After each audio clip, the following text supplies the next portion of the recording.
Words matter, images are powerful.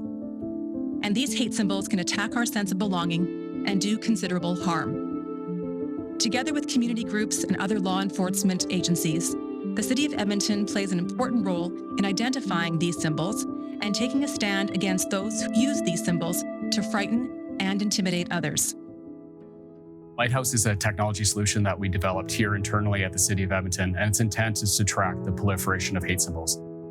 Council passed a bylaw amendment which expanded the definitions of public harassment to include race, ethnicity, background, gender. This gave us tools to deal with some of the issues that we're seeing out in the public that really were falling in between the gaps of hate crime and harassment. Data science research exists to solve real-world problems here at the City of Edmonton, and unfortunately, hate is a real-world problem here. The previous process was very manual, very labor-intensive. What Lighthouse does is it really simplifies that. We know how busy the front line is already. We want to give them the tools that they can just quickly snap a photo, submit the photo, and we have a better idea as a municipality about what the hate landscape looks like and how we can best target it. Phone application is called Lantern. Click to add an image, click on the camera icon to take a picture. This image over here to use photo. The application timestamps and geolocates the image captured. Now we're going to press save. And as soon as you do save images, it is uploaded to the second application called Gallery. Gallery is a web application to review the photos that are uploaded from the Lantern phone application and to decide if there's a hate symbol in the image and to label that image with what type of hate symbol it is. The user will draw a box around the part of the image that shows the hate symbol. Once I submit that, it goes for peer review. For very tricky symbols, perhaps that haven't been seen before, there's also an option to submit that for external review where it will go to one of our partners with a deeper knowledge of hate symbols. Watch is the final tool where it all comes together. Now, the map shows the location in which the symbols have popped up. These aren't actual hate symbols, it's just data for the purposes of demonstration. You can see on the right-hand side the types of groups that make up these symbols. And on the bottom is a timeline. What the timeline shows is a number of symbols submitted per week.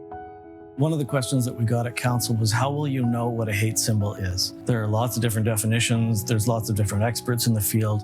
And so the City of Edmonton reached out to the Anti-Defamation League. We're one of the oldest civil rights bodies in North America. We're devoted to fighting anti-Semitism and fighting hate, prejudice, and extremism of all kinds. For something to be considered a hate symbol, there are symbols that are specifically designed to reflect or project anti-Semitism, anti-Muslim bias, anti-Black bias, anti-immigrant bias, anti-LGBTQ plus bias, some sort of hate.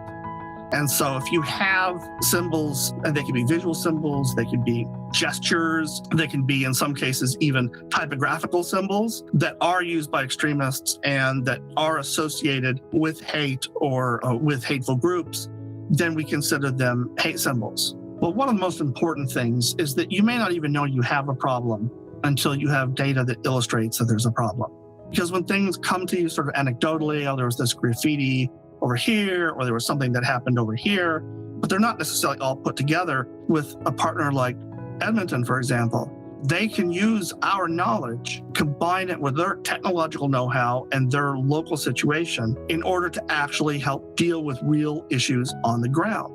Over time, you can start to see patterns, you can start to see types of symbols, where symbols are being located. You can start to understand the phenomenon that can help you deal with some particular problem. I want a city that is free of racism, is free of hate, and allows people to go about in their daily lives without feeling harassed. The city outcome that we're looking to achieve is a safe city for all, inclusive city for all, fighting that hate that has no border. It's all the more important that we have to cooperate, that we have to partner. All the people of goodwill have to work together to fight that sort of evil.